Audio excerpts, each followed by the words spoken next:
Seigneur, merci pour Yannick, Seigneur Jésus, merci pour ce message que tu as mis sur son cœur, mais aussi dans sa bouche, que sa bouche bien déborde, Seigneur Jésus, de ce message puissant, et que cette parole soit annoncée par, aussi accompagnée par des signes et des miracles, Amen, Seigneur Jésus. Nous nous attendons à toi, Seigneur, Alléluia. Parce que tu parles d'une manière, tantôt d'une autre, mais tu dis toujours la vérité. Et merci pour la vérité qui sortira de la bouche de notre frère, que nous puissions mettre en pratique ce que nous allons entendre, que nous ne soyons pas oublieux, Seigneur. Merci encore pour lui, tu le bénis, Seigneur Jésus, lui et sa famille, au nom de Jésus-Christ. Amen. Amen. Alléluia. Gloire à Dieu. Voilà. Ce qui était aussi formidable, c'est qu'on a pu entendre des témoignages. Hein. Samuel a donné l'occasion à quelques-uns de donner témoignage.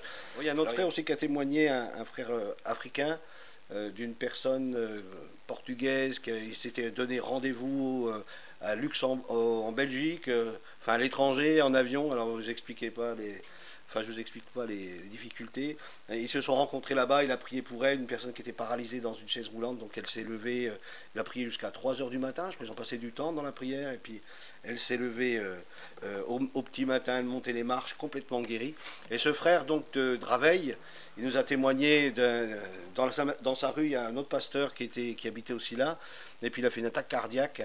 Et on est venu le chercher un peu en urgence, et bien sûr les pompiers, tout le monde, le SAMU sont arrivés, ils ont essayé de le réanimer, et ce frère était décédé, et il y avait tout le monde, alors c'était un frère d'origine gitane, donc la famille, la femme, la fille, tout ça, ils criaient vers Dieu, mais c'était des cris méditerranéens, comme on dit, hein.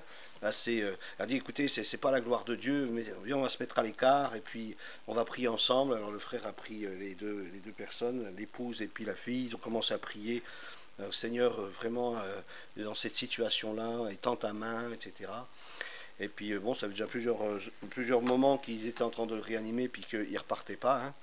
Et puis à un moment donné, le frère, il a eu une parole de Dieu qui est venue sur son cœur, puis il dit, Pierrot, ça suffit maintenant, tu te réveilles, tu reviens dans ton corps, au nom de Jésus. Ah, la gitane, hein, alors je sais pas, et le gars, il est repris vie. Alors quand il a repris vie, alors ils l'ont gardé allongé, ils l'ont emmené à l'hôpital, tout ça, puis on dit, écoutez, il n'y a pas trop d'espoir, parce que voilà, il est resté longtemps sans oxygénation du cerveau, à mon avis. Et puis à l'hôpital, il a reconnu sa fille, tout le monde, il s'est levé, fini, il était voir son médecin. Et puis avec sa feuille de soins, et puis il a présenté, le médecin il regarde la feuille de soins, il la regarde comme ça, puis il dit, mais c'est marqué mort mais c'est pas ressuscité, hein. C'était un autre nom, mais il dit, mais qu'est-ce que je peux vous donner comme traitement? Alors vraiment, c'était un grand miracle ils ont pu nous témoigner que Dieu est le même hier, aujourd'hui et éternellement, et ce qu'il a fait hier, il le fait encore aujourd'hui, et si nous demeurons fidèles, il le fera encore demain. Alléluia. Il ne change pas, Dieu est le Dieu des miracles. Alléluia. Simplement, c'est nous qui changeons. Est-ce que nous sommes prêts à croire aux miracles? Alors, attendons-nous à ce que le Saint-Esprit nous parle, et nous avons besoin, comme le dit la parole, d'être remplis du Saint-Esprit. Et le Seigneur ne veut pas que nous soyons remplis au niveau de la taille, au niveau du cou, mais que nous soyons débordants, remplis, inondés, immergés dans le Saint-Esprit pour être réellement utiles. Parce que c'est à ce moment-là où Dieu peut nous parler, nous donner une parole pour une délivrance, pour une guérison, dans une situation particulière, une parole de Dieu, combien c'est bon. Combien c'est bon, une parole de connaissance, une révélation, combien c'est bon. Mais pour cela, il faut être rempli du Saint-Esprit. Hein, c'est la condition, être rempli de Jésus. Quand je suis rempli de Jésus, j'accomplis les œuvres du Seigneur. Et je me réjouis. Alléluia. J'aimerais peut-être, avant de commencer le message, la suite du message, c'est chanter avec vous un chant. Voilà. Je veux que ma vie soit remplie. C'est un petit chœur du Chœur et Cantique. Hein. C'est ça, un Chœur et Cantique, numéro 159. Mais ce qui est important, c'est les paroles. Et si ces paroles tiennent, tu t'appropries les paroles, eh bien, attends-toi à ce que le Saint-Esprit te visite vraiment. Hein, parce que lorsqu'on parle, on ne parle pas pour rien dire, on parle parce qu'on veut recevoir. Hein, on veut que quelque chose se passe, nos paroles doivent avoir une efficacité. Et lorsque je dis « Je veux, Seigneur, que ma vie soit remplie », alléluia, Dieu veut aussi que ta vie soit remplie. Hein. Je veux que ma vie soit remplie. Je veux que ma vie soit remplie. Je veux que tout mon être soit rempli du Saint-Esprit. Je veux que tout mon être soit rempli du Saint-Esprit.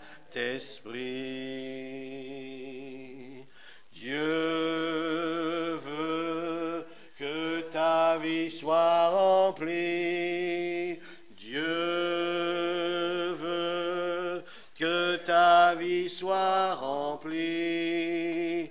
Dieu veut que tout ton être soit rempli du Saint-Esprit. Dieu veut que tout ton être soit rempli du Saint-Esprit. Amen. Et quand ce que tu veux est conforme à ce que Dieu veut, alléluia, alors ça ne peut que marcher. Amen. Et nous voulons être remplis du Saint-Esprit. Voilà, donc c'est la suite du message. Donc on va faire la fin de ce message qui nous parle de la communion du Saint-Esprit. Combien c'est important d'avoir une vie de l'Esprit, une vie dans le renouvellement du Saint-Esprit. Marchez selon l'Esprit et vous n'accomplirez pas les œuvres de la chair. Tu te combats avec ta chair, parce que tu ne marches pas selon l'Esprit, dans le renouvellement du Saint-Esprit. Et nous avons besoin de marcher de victoire en victoire, mais aussi de progrès en progrès, afin que nous puissions vivre une vie chrétienne qui soit authentique, où la puissance de Dieu se manifeste. Dieu veut que tu sois, et il ordonne que tu sois puissant. Amen, c'est l'Écriture qui le dit. Dieu ordonne que tu sois puissant. Nous n'avons pas le droit de demeurer dans un stade où on est comme écrasé, où on est comme sans force, mais le Seigneur veut nous communiquer sa force. Il ne nous a pas donné un esprit mais de force, d'amour et de sagesse. Alléluia. Dieu veut nous communiquer sa force. Et il nous la communique au travers du Saint-Esprit. Et c'est à ce moment-là que nous devenons réellement des témoins de Jésus. Des témoins de Jésus, et que nous manifestons les œuvres du Seigneur. Voilà, donc on va poursuivre. Qu'est-ce qui favorise l'action du Saint-Esprit dans notre vie? Qu'est-ce qui favorise? Parce que c'est cela qu'il nous faut avoir. Imaginez, vous êtes un beau bateau, votre vie c'est un bateau, il navigue sur les flots, des fois il y a des tempêtes, des fois c'est pas facile, il y a des combats, il y a des luttes, mais comment faire pour favoriser l'action du Saint-Esprit? C'est tout simple. Vous levez la voile et vous cherchez le vent. Et quand vous avez trouvé le vent, eh bien le bateau peut vous conduire au bon port. Alléluia. Et nous devons avoir nos voiles bien gonflées du souffle de Dieu, du souffle de l'Esprit, pour être conduits dans les œuvres que Dieu a préparées pour nous. Le Seigneur veut te conduire au large, pas pour te perdre, au contraire, pour que tu voies l'étendue de sa grandeur et de sa puissance. Vous savez, pour ceux qui n'ont jamais vu la mer, il y a des gens qui n'ont jamais vu la mer ici? Oh, mes frères et sœurs. Alors, voilà, essayez de voir la mer un jour. Ça, c'est important. Quand je suis arrivé pour les premières fois, bon, je l'ai vu quand j'étais petit, comme on habitait en Normandie, quand on était enfant, eh bien, mon père, il nous emmenait au bord de la mer, là-bas. Il ne pleut pas tout le temps, des fois il fait beau. Entre les mauvais... Il fait beau. Et puis là, quand on était au bord de la mer, quand on arrive, on surplombe un petit peu et on voit l'étendue, c'est formidable, c'est grandiose la mer. On ne voit pas le bout, c'est extraordinaire. On a l'impression qu'elle va vous manger tellement que c'est énorme. Et Dieu veut nous révéler, nous montrer ses œuvres. Parce que ces œuvres, elles sont énormes, elles sont extraordinaires. Ne limitons pas Dieu. Ce matin, on a entendu, au travers d'un message prophétique, parfois, dans notre petite vie, on a un petit Dieu. Peut-être aussi, on a une petite barque. Mais Dieu, il veut qu'on ait une grande barque, une grande vie, un grand cœur bien ouvert, bien rempli de sa présence et qu'on est un grand Dieu, parce qu'à lui, tout est possible. Tout est possible. Amen. Tout est possible. Il n'y a rien qui est impossible à Dieu. Il n'y a rien qui est impossible à Dieu. Et je crois que c'est important d'avoir un grand Dieu dans notre vie. Est-ce qu'il est grand, ton Dieu? Et lorsqu'on lit l'Écriture, eh bien on prend conscience de la grandeur, de l'étendue, alléluia, de notre Dieu, combien il est grand, et parfois combien je le rends petit, alors que je ne lui fais pas confiance, parce que si j'ai un petit Dieu, il ne peut pas tout faire, hein? Il ne peut pas tout faire, mais si j'ai un grand Dieu, bien vraiment je peux lui remettre ma vie avec confiance et il s'occupe de moi. Éphésiens chapitre 4, versets 29 à 30, écoutez bien, c'est tellement important. Vous savez, la parole de Dieu, c'est vraiment la parole de Dieu. C'est pas un livre, quelqu'un s'est imaginé un jour, tiens, j'ai quelque chose qui me passe par la tête, je vais écrire. Non, la Bible est vraiment la parole de Dieu, et lorsqu'on s'appuie sur ces paroles, on voit la gloire de Dieu. Crois et tu verras la gloire de Dieu. Mais il faut que tu crois de tout ton cœur. Et ce texte me dit qu'il ne sorte de votre bouche aucune parole mauvaise. Hein? Mais s'il y a lieu, quelques bonnes paroles qui servent à l'édification et communiquent une grâce à ceux qui l'entendent. N'attristez pas. Ah mais Seigneur, tu me connais. Ah oui, mais non. Même que le Seigneur te connaisse, tu ne dois pas l'attrister. Si tu veux qu'il remplisse ta vie, qu'il t'inonde, qu'il te communique des pensées, que tu vois sa puissance se manifester au travers de toi, parce que tu es un enfant de Dieu, tu es un ambassadeur du royaume, tu n'es pas le petit... Hein? Mais non, tu es quelqu'un d'important. Et le Saint-Esprit veut t'utiliser, veut se servir de toi. Alors ce texte me dit qu'il ne sorte de ta bouche aucune parole mauvaise. N'attriste pas le Saint-Esprit. Et si c'est le cas parfois, eh bien, Seigneur, je te demande pardon. Pardon de t'avoir attristé. Pardon, Seigneur, d'avoir dit ces paroles d'incrédulité. Des paroles bien, qui n'ont pas servi, comme le dit le texte, à l'édification. Parce qu'au contraire, il nous faut apporter des paroles qui servent à l'édification, à la construction. Amener des frères et des sœurs vraiment à se saisir pleinement des choses de Dieu. C'est ce que s'efforcent de faire tous les prédicateurs. D'amener l'Église à entrer dans son ministère. Parce que vous avez un ministère. La Bible nous parle d'un ministère de la réconciliation. Nous avons un rôle à jouer dans ce monde. Nous n'avons pas été créés pour être assis sur des chaises et écouter des sermons après sermons après sermons. Dieu désire nous envoyer dans la moisson. Et la moisson, elle n'est pas ici. Elle est dehors. Alors il faut aller chercher les perdus. Et pour ça, j'ai besoin d'être rempli du Saint-Esprit. C'est pour ça que Jésus a dit à ses disciples, ne partez pas d'ici. Restez à Jérusalem. Parce qu'il viendra. Il viendra. Alors si tu ne l'as pas encore reçu, ou si tu ne vis pas pleinement la puissance du Saint-Esprit, attends-la. Seigneur, j'ai tellement besoin de toi. Viens me remplir, viens m'inonder, Seigneur. Viens déverse en moi, Seigneur, ton esprit en abondance. Alors, ensuite, Philippiens chapitre 4, versets 6 à 9. Ça, c'est un verset, je ne sais pas si c'est un verset pour les Français ou quoi, mais... Hein? Ne vous inquiétez. Ah là là là là là là. De ça, non. Non plus. Mais non plus. De rien. Mais qu'est-ce qu'il demande en échange? Mais en toute chose, faites connaître. Et voilà, mon papa, il prend soin de moi. Alléluia. Vous avez un papa qui est extraordinaire. Déjà, votre papa, peut-être humain, il était peut-être bien. Enfin, je ne sais pas si vous avez eu de la chance. Hein. Mais si le papa du ciel, mais il est formidable. Il dépasse tous les autres papas. Hein, puis il nous aime vraiment d'un amour puissant, profond. Il veut pour nous le bonheur. Il veut notre bien, notre bien-être. Il veut l'abondance dans notre vie. Alors bien sûr, ça ne veut pas dire que tout va bien. Mais même dans la détresse, je suis dans la paix parce qu'il est avec moi. Et je ne crains rien. Même si parfois bien, je suis ballotté dans la tempête, Jésus est là. Jésus est là dans ma barque. Même si j'ai l'impression qu'il dort, mais il te dit, ne t'inquiète pas, je suis avec toi. Je suis avec toi tous les jours.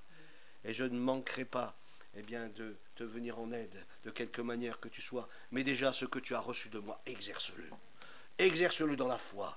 Et tu verras ma gloire se manifester. Je peux faire un petit ronron à côté de toi. Maintenant, vas-y, œuvre, travaille. travaille. Je t'ai donné mon esprit, tu as ma puissance, tu peux manifester la gloire de Dieu au travers de ce que tu as reçu. Alors va à travail. Mais je suis avec toi, t'inquiète pas, je suis pas loin. Je suis là. Je suis là. Et il a promis d'être avec nous tous les jours. Alors ne nous inquiétons de rien. C'est difficile, hein? C'est difficile. Eh oui, c'est difficile. Faire confiance à Dieu, c'est difficile, surtout aujourd'hui. Hein, on serait peut-être dans des pays où il n'y aurait pas tous les avantages qu'on peut avoir en France. Là, on sera bien obligé. Hein. Souvent, on dit c'est au pied du mur qu'on voit le maçon. Oui, c'est vrai. Dans les temps de difficulté, eh bien, c'est là qu'on voit notre attachement au Seigneur. Si je baisse les bras, eh bien, peut-être qu'on a besoin qui vienne nous aider à nous accrocher un peu plus à lui. Parfois, l'épreuve permet cela. Lorsque je vis des temps d'épreuve, eh bien, j'apprends à crier vers Dieu.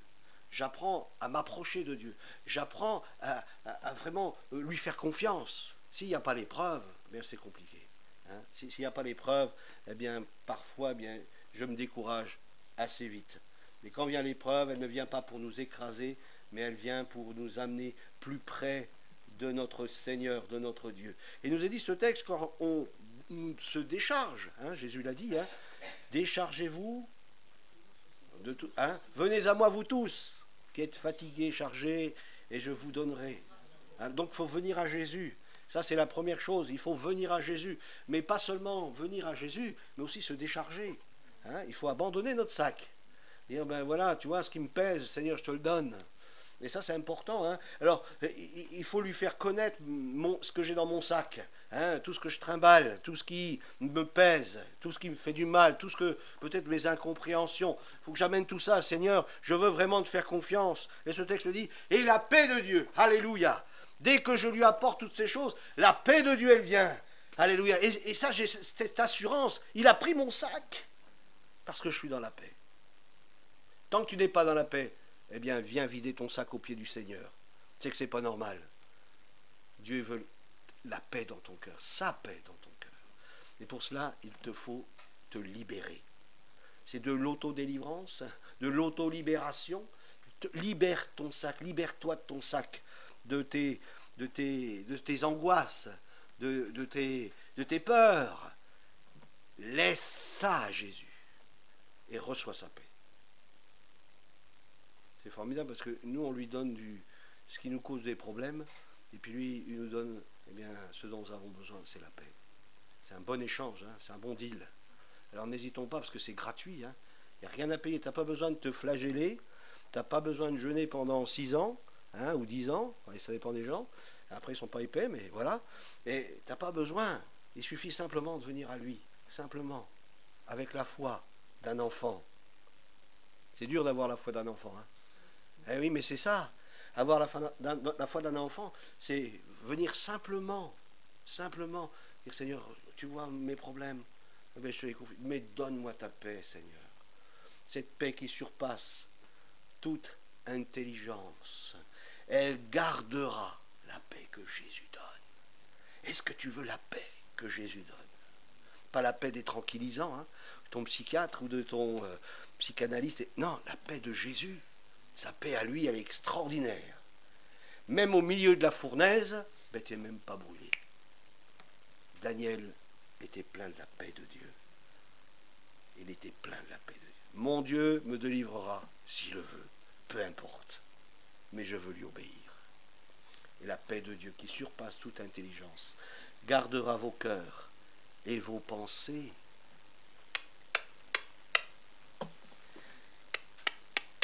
On a du mal, hein? Ah Seigneur, je te donne tous mes problèmes, hein? Mais j'arrête pas de ruminer dessus. Hein?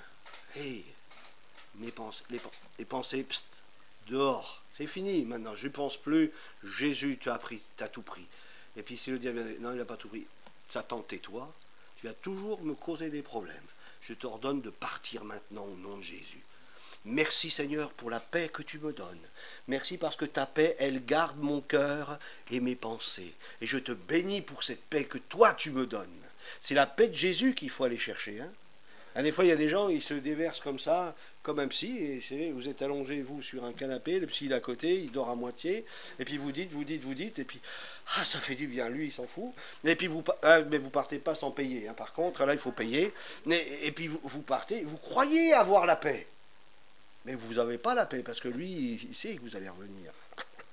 Il sait que vous allez revenir. Hein. Mais avec Jésus, c'est différent. Lui, il nous donne une paix qui surpasse. Une paix qui est extraordinaire. C'est la paix de Dieu. La paix de Dieu. La paix divine. Alléluia. Combien nous en avons besoin de cette paix. Et il faut la chercher auprès du prince de la paix. Amen. Il est lui le prince de la paix. Hein. Alléluia. Alors c'est vers lui qu'il faut aller. Au reste, frère, que tout ce qui est... Ah, qu'est-ce qui est vrai? Ah, je vais vous donner un petit secret là. Il y a ce que le monde dit et il y a ce que Dieu dit. À qui je fais confiance? Hein? Il y a les apparences, il y a la réalité de ce monde. C'est une réalité. Mais il y a ce que Dieu dit. À qui je fais confiance? Qui je suis prêt à croire? Les réalités qui sortent de la bouche de l'un ou de l'autre, ou ce qui sort de la bouche de Dieu. Je vous invite à croire la vérité. Et la parole de Dieu est la vérité. Crois la vérité. Ne crois pas aux réalités de ce monde, parce que le monde passe. Mais ce qui demeure, c'est la parole de Dieu qui demeure éternellement. Alléluia. Choisissons qui nous voulons croire. Que tout ce qui est vrai, ce qui est honorable, tout ce qui est juste, tout ce qui est pur, il y a du ménage à faire, hein, tout ce qui est aimable, tout ce qui mérite l'approbation, ce qui est vertueux et digne de louange, eh bien, qu'est-ce qu'il faut en faire de tout ça, hein? Il faut les emmagasiner là. Il faut les emmagasiner là. Évitons de se polluer l'esprit, la tête, l'intelligence. Recherchons des choses saintes, saines. Vous savez, c'est aussi bon pour notre corps. Hein, lorsqu'on se nourrit de choses saintes, de choses saines, eh bien on a un corps en bonne santé. C'est ce que dit aussi l'Écriture. Et nous avons besoin de se nourrir de choses. D'ailleurs, on le voit dans le monde, avec la nourriture aujourd'hui. Hein. Et les gens qui se nourrissent mal, eh bien, ils ont des problèmes physiques ensuite. Hein. Eh bien, nous, on se nourrit de choses invisibles, de choses spirituelles, mais ce qui est extraordinaire, eh bien, que ça agit dans le physique. Et notre corps est renouvelé, notre corps est régénéré, notre corps, il est vivifié. Allez, imaginez un Caleb, à quel âge il avait Caleb, hein, et Josué, quand ils sont rentrés dans le pays promis, hein, ils n'avaient plus une quarantaine d'années, hein, ils en avaient au moins 80. Hein, et au moins, je dis au moins, hein, parce que je pense que quand ils sont partis déjà d'Égypte, ils devaient avoir quelques années. Hein, alors, et pourtant, ils étaient pleins de vigueur et pleins de force. Dieu veut que tu sois plein de force et plein de vigueur. Le diable veut te craser, il veut te détruire, il veut te faire croire aux mensonges, il veut graver dans ton esprit des choses qui sont mensongères, mais Dieu veut que tu sois plein de vie, plein de force, plein d'amour et plein de joie. Alléluia, gloire à Dieu. Alors que ce soit l'objet de nos pensées, ce que vous avez appris, bien sûr, il y a un effort, il faut apprendre des choses. Alors des fois, l'épreuve nous aide à apprendre des choses. Mais déjà dans la parole, apprends la parole de Dieu. Je me souviens au début que je me suis converti, j'avais un pasteur qui était un petit peu spécial, il me demandait d'apprendre des versets par cœur. Et toutes les semaines, on avait tant de versets à apprendre par cœur. Alors au début, c'était contraignant, hein, mais au bout d'un moment, ces versets-là, pouf, pouf, et ils revenaient. Et quand on témoignait à quelqu'un, hop, ces versets-là, ils revenaient. On se souvenait de la référence, de tout le texte, et ça nourrissait notre âme.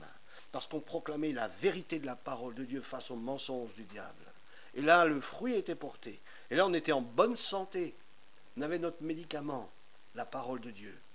Alléluia. Et on a besoin de cette médecine céleste qui est la parole de Dieu. La parole de Dieu est un bien-être pour tout notre être entier. La Bible nous dit que ce que vous avez reçu et entendu de moi, vous avez fait la différence entre reçu et entendu? Là, ce matin, vous m'entendez, mais est-ce que vous recevez? C'est à vous de recevoir. Hein. Entendre, on peut tout entendre. mais c'est à vous de recevoir. C'est à nous de recevoir. Alors ce que vous avez reçu et entendu de moi, ce que vous avez vu en moi, pratiquez-le. Pratiquez-le, et qu'est-ce qui va se passer? Et le Dieu, il y a la paix avec lui. Hein. Partout où vous allez, vous apportez la paix. Hein. On aime bien chanter « Nous vous annonçons la paix hein. », mais que ça soit une réalité, que vraiment on soit des ouvriers de paix. Nous apportions la paix, pas la division, pas la querelle, pas des médisances. Je ne vais pas aller jusqu'à des calomnies, mais que nous, là où nous allons, que nous puissions apporter la paix. Et le Dieu de paix sera avec vous. Avec vous. Avec vous. C'est une promesse, hein. C'est une promesse. Je crois que c'est important de noter les promesses de la parole et de les relire. Waouh, ça fait tellement de bien. Seigneur, tu promets d'être avec moi. Oui, c'est pas moi qui le dis, c'est le Seigneur qui le dit. Je serai avec toi. C'est beau, hein? C'est Dieu qui nous fait la promesse. Vous comprenez? Et Dieu, vous croyez qu'il peut passer à côté de ses promesses? Ce que sa bouche a dit, il l'accomplit. Alléluia. Et on peut lui faire confiance. Ne mettons pas en doute la parole de Dieu. Parce que dès que nous la mettons en doute, nous nous retrouvons dans le jardin d'Éden. Et Dieu a-t-il réellement dit? Et puis là, à ce moment-là, ben voilà. Ne mettons pas en doute la parole de Dieu. Ce que Dieu dit, c'est la vérité. Éphésiens 4.3 nous dit « Appliquez-vous ». Donc ça nous demande un effort. Non? Moi je me souviens, quand j'étais à l'école, il fallait s'appliquer. Bon, j'avais souvent des petits coups sur les mains. Hein, il fallait vraiment s'appliquer. Il fallait écrire correctement, etc. Pas de grosses taches d'encre. S'appliquer, c'est prendre un soin. Être soigneux. S'appliquer. Hein, à garder l'unité de l'esprit par le lien de la paix. Alors j'ai trouvé d'autres versions de la parole de Dieu concernant ce verset Éphésiens 4.3 dans Français courant et dans Semeur. Français courant, efforcez-vous de maintenir l'unité que donne le Saint-Esprit. Parce que ce n'est pas une unité humaine, c'est une unité divine. Il y a un ciment entre chaque brique ou entre chaque pierre vivante, c'est le Saint-Esprit. Et nous avons besoin de ce Saint-Esprit pour être solide, hein, former un solide assemblage. On a parlé ce matin du corps de Christ. Hein. Alors ça nous demande de nous appliquer à garder l'unité, que donne l'Esprit au travers de sa paix qu'il nous donne, qui nous vous lie les uns aux autres. Alors moi je veux être lié par le Saint-Esprit. C'est les meilleurs liens. C'est les liens du Saint-Esprit. C'était l'apôtre Paul qui partait à Jérusalem lié par le Saint-Esprit. Et peu importe ce qu'il pouvait entendre autour de lui, lui il savait ce qu'il avait reçu. Et il savait pourquoi qu'il allait. Et c'était vraiment conduit par le Saint-Esprit. Dans une autre traduction, version Semeur, efforcez-vous de conserver, pas de mettre en conserve, mais de garder précieusement hein, l'unité que donne l'Esprit. C'est au travers du baptême dans le Saint-Esprit, il y a une communion qui est là, une communion réelle au travers du baptême dans le Saint-Esprit. Là, je reconnais mon frère, je reconnais ma sœur, il y a quelque chose de plus profond qui s'installe lorsque j'expérimente le baptême dans le Saint-Esprit. Moi, j'ai vu des gens baptisés dans le Saint-Esprit, ils étaient différents, pourtant, avant, ils étaient aussi nés de nouveau. Mais quand ils étaient baptisés dans le Saint-Esprit, tu voyais vraiment quelque chose qui se dégageait de leur vie. Là, vraiment, tu fais vraiment corps avec le corps. Tu fais vraiment corps. Ensuite, quand tu pardonnes, tu ne changes pas le passé, mais tu changes ton avenir. Alors, il ne faut pas garder des gamelles dans ta vie.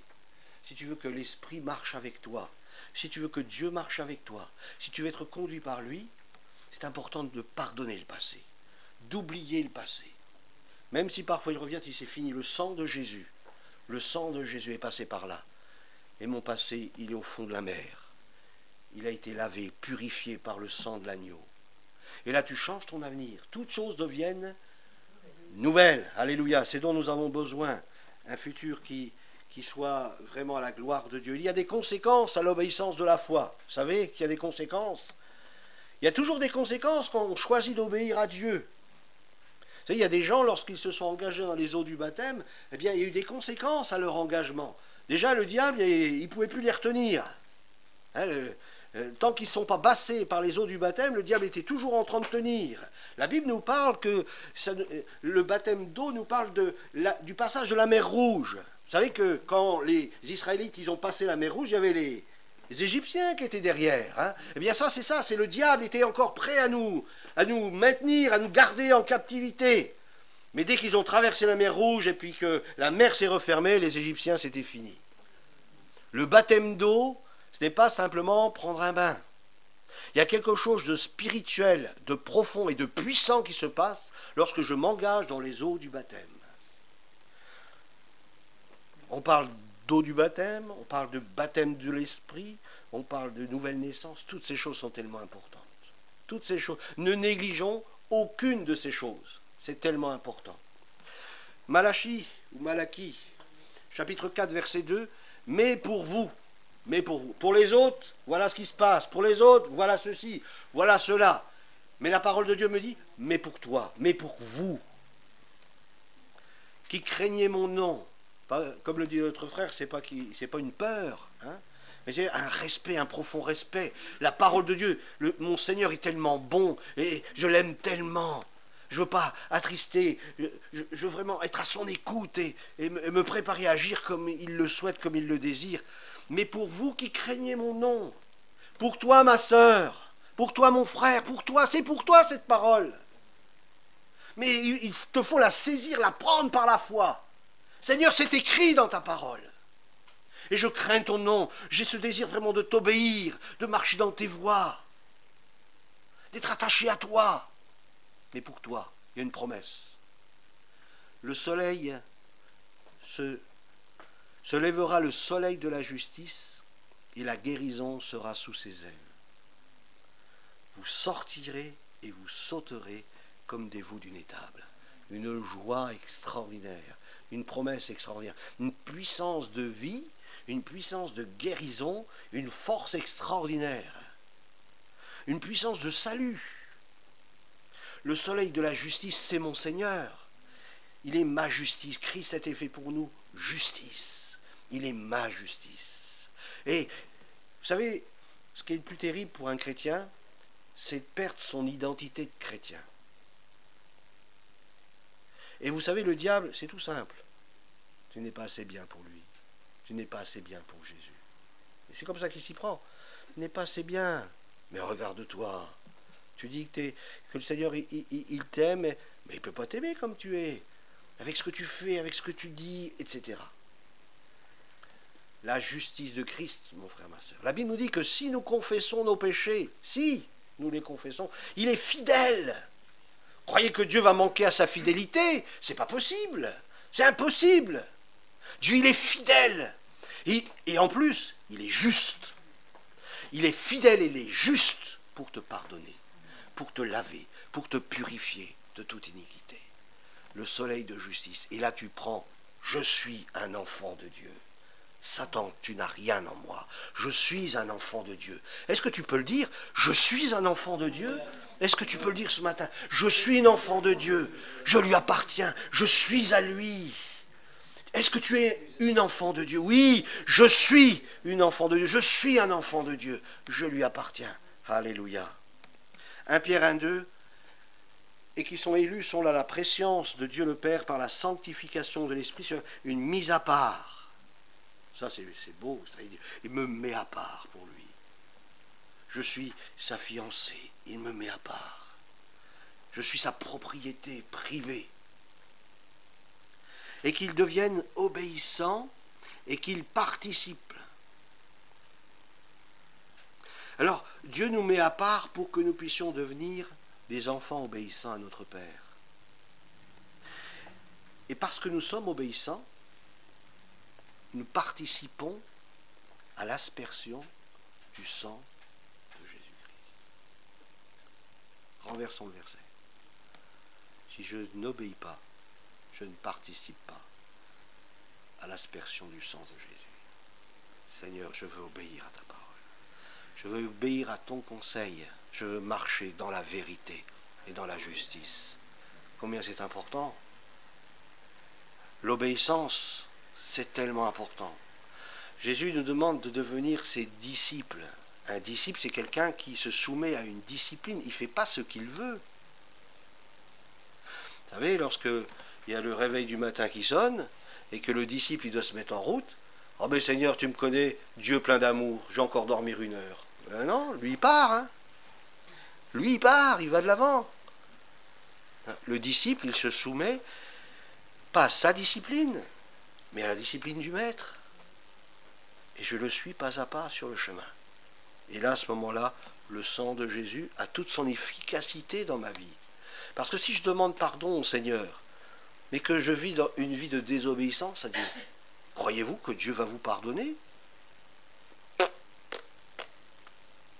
Non. C'est important de le savoir. Il me faut désirer marcher dans cette obéissance à Dieu, dans cette proximité avec lui. Et parce que je l'aime, parce que fin de compte, c'est mon amour pour lui qui me motive. C'est mon amour pour lui qui me motive. Jésus, celui qui m'aime, il gardera ma parole. Il aimera mes commandements, celui qui m'aime. Si tu ne gardes pas ces choses, c'est que tu n'aimes pas Jésus. Vous comprenez? Des fois, quand on lit les textes, on est un peu embué dans notre esprit. Mais quand on les met à plat et qu'on réfléchit dessus, on prend conscience, on dit, oui, Seigneur, tu es exigeant. Oui, je suis exigeant. Oui. C'est pas, comme disait Mamadou Karambiri, Dieu, ce n'est pas un bonbon. Hein. Dieu est bon, mais pas bonbon. Et c'est important de marcher dans cette obéissance pour participer, comme le dit ce texte, à l'aspersion du sang de Jésus-Christ. Que la grâce et la paix vous soient multipliées. Ne nous contentons pas de croire sans agir, ni d'agir sans croire. Je vous laisse le temps de réfléchir, hein, on verra ça plus tard. On recommence. Ne nous contentons pas de croire sans agir. C'est-à-dire, je crois au Seigneur Jésus, mais je fais ce que je veux. D'accord? Et d'agir sans croire. Hein. Moi, je fais, mais Seigneur, tu vas bénir. C'est pas Dieu qui te conduit. Dieu n'est pas obligé de te bénir dans des voies qu'il n'a pas tracées. Alors si tu te prends un mur, ben c'est pas de sa faute à lui. Hein. Il va pas me reprocher que tu t'es pris un vent, que tu t'es pris un mur, parce que tu n'as pas marché dans mes voies. Vous comprenez? C'est important d'avoir cette collaboration entre l'action et la foi. Et un dernier petit verset. Éphésiens 5,18, parce que ça c'est la clé de tout, d'une bonne communion avec le Saint-Esprit. C'est quoi? Eh oui, soyez remplis du Saint-Esprit, Éphésiens 5,18. Recherchons à vivre le commandement. C'est pas une hypothèse, ou si je veux, ça dépend du temps, de l'épaisseur du brouillard, ou si je me suis bien levé. Non, c'est un commandement. Mon frère, ma soeur, prends conscience que c'est un commandement de Dieu. Tu veux des commandements, tu veux vivre sous la loi, tiens, voilà un commandement. Voilà un commandement. Bon, c'est pas la loi, hein. Mais voilà un commandement, sois rempli du Saint-Esprit, et tu vas vivre une vraie liberté. Tu vas vivre une vraie liberté, parce que quand tu es rempli du Saint-Esprit, tu vis l'Écriture sans effort. Parce que déjà, il y a la paix qui est là, la paix de Dieu. Et lorsqu'à un moment donné, tu as plus cette paix-là, c'est le petit tut, tut, tut, tut, tut. C'est comme les feux orange, là, hein, avant qu'il y ait le train qui passe. Ouais. Et donc, il y a tout de suite un avertissement. Dès qu'il n'y a plus la paix, oh, qu'est-ce qui se passe, Seigneur? Et là, je vais dans sa présence du Seigneur, renouvelle-moi dans ta paix. Qu'est-ce qui se passe? Et puis le Seigneur te dit dans ton cœur, mais tu vois là, c'était pas juste ce que tu as fait. Oh Seigneur, je te demande pardon. C'était pas vraiment voulu de ma part, mais je me suis laissé emporter. Je te demande pardon, Seigneur. Viens me renouveler dans ta paix. Et là, la paix de Dieu revient dans notre cœur. Amen. La paix de Dieu revient. La paix de Dieu revient. Que la grâce et la paix soient sur vous ce matin, mes frères et sœurs, et que vous puissiez croître dans la grâce de Dieu. Alléluia. Amen. Seigneur notre Dieu, notre Père, nous voulons te remercier pour ta parole. Aide-nous à nous attacher à ta parole. Seigneur, que nous puissions demeurer liés par ton Saint-Esprit et conduits dans les œuvres que toi tu as préparées d'avance pour nous. Merci Seigneur pour ton programme ton programme que tu as pour chacun d'entre nous, ton programme pour l'Église, ton programme pour cette ville, ton programme pour cette région. Seigneur, je crois que tout ce que tu fais, c'est parfait. Et Seigneur, je n'ai pas à avoir de doute à ce sujet. Tu fais les choses d'une manière merveilleuse et parfaite. Seigneur, merci pour ce que tu as préparé d'avance pour chacun d'entre nous. Que ta parole s'imprègne dans nos cœurs, qu'elle prenne toute la place. Garde-nous de laisser vagabonder nos pensées avec des pensées qui n'élèvent pas et qui ne glorifient pas ton nom. Nous voulons avoir la pensée du Christ. Que ta pensée soit en nous, qu'elle habite en nous profondément, Seigneur. Merci d'ouvrir nos yeux sur des réalités que nous ne voyons pas. Et Seigneur, avertis-nous lorsque nous nous égarons. Reprends-nous et conduis-nous dans ton chemin, dans ce que tu as tracé pour chacun d'entre nous. Je te remets mes frères et sœurs pour cette semaine. Je te prie de les encourager, de les fortifier, que ta grâce et que ta paix les accompagnent tout au long de cette semaine et qu'ils puissent nous rendre des témoignages de manifestations de ta gloire, des signes du royaume. Merci Seigneur de nous avoir mis à part pour toi. Nous t'appartenons, nous sommes de ta maison et de tes enfants. Garde-nous Seigneur, garde-nous du malin, garde-nous de ces filouteries, de ces pièges, de ces ruses. Seigneur, garde-nous, éclaire-nous, afin que nous marchions d'un pas ferme dans la voie que tu as tracée pour chacun de nous. Au nom de Jésus-Christ. Amen. Amen. Être rempli du Saint-Esprit. Est-ce que vous êtes rempli du Saint-Esprit? Si vous n'êtes pas encore complètement, eh bien, vous avez entendu le message. Et est-ce qu'on doit être rempli ici et dehors, plus ou moins, partout? Et lorsqu'on est encore actif dans la vie, eh bien, là aussi, dans notre travail, si on est rempli du Saint-Esprit, eh bien, on va voir des choses merveilleuses. Plusieurs fois, on était comme près de personnes qui faisaient des choses diaboliques.